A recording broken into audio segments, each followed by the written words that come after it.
Hi guys, welcome back to Backstage Business. This is the big entrepreneurial show, and today we're going round someone else's backstage of their business. We're here at London Calling. Let's find out what it's all about and go.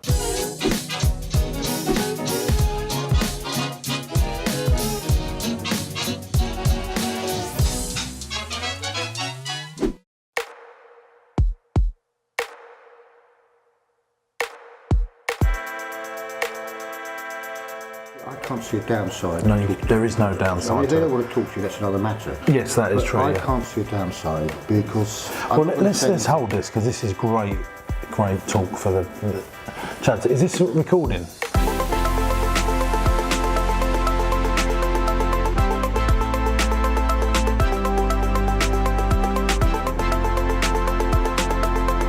Did you ever get to a part of the business where more than 10% of your turnover came from one person?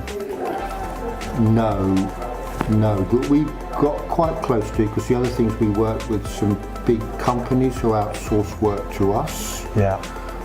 Never anything like 10%, 5%. No, yeah, I mean, that's one of my big concerns in marketing companies and stuff is they have a big chunk of their turnover. I've got that very much in my mind a lot of the time. I just do not want to I mean, we love clients are spending lots and lots of money, but we can't be dependent on 2 or 3. Yeah, there's so many businesses getting themselves caught in that trap.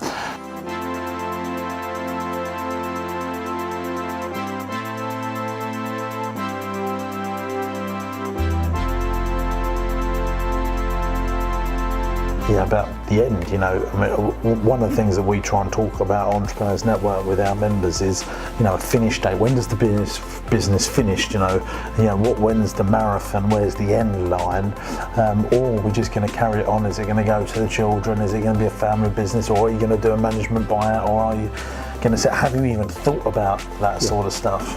What about a date? Have you got a time on it? Because that's what people, what I find with business owners is they're quite good at saying that part, but then they go, when it comes to the date, you know, 5 years, 3 years? Because I think I'm a little bit unusual as an individual, and I look at you and I think you're a bit unusual, and that's why I'm attracted to you in a straight way. You've got to be weird. You've got to be weird to be good. I think you are, because when you say I want to lead or run a company, you do then fall into the strange, because most people don't want to take on all that stress responsibility. It's easy. So guys, we just finished with Colin Hand, fantastic entrepreneur. Really enjoyed seeing his business, which in effect is a very traditional business. It distributes millions of leaflets around tourist areas and cultural areas. So if you want to find out about a theatre show and you're staying in a hotel in London, there's a good chance that you're going to see one of Colin's leaflets there. So he distributes them all around the country, and he's now in London, and he's now trying to diversify the business to be outside London. So he's got Manchester Calling now, because the business is currently called London Calling. Do you know what's called London Calling, Chuds? Because it's in London. That's why I done that. He thought, all right, we're going to go into Manchester now. What are we going to call it? So had a big board meeting, and they said, let's call it Manchester Calling. Fantastic idea. And then he's thinking about going into Birmingham. What do you think they're going to call each other's?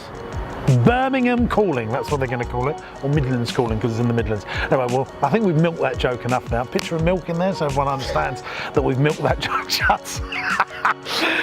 And I was talking to him about, you know, a couple of things here that he has really impressed me that he's thinking about. Most entrepreneurs and business owners don't think about the exit succession plan of the business. They think the business owner is just going to live for 500 years. But it's really important that if you do get run over by a bus, what happens to the business? And he's starting to document that all very carefully. So it's not just about exiting the business for a big, healthy, lumpy sum amount one day where you buy your yacht and your aeroplane. He's thinking about what happens for his team in case he drops down dead. What's the succession plan of this? Very smart. I really recommend people do that. And secondly, he's innovated his business. You know, innovation and marketing are the two things that business owners need to do. And he said, look, you know, I've got this business here. It's a fantastic business.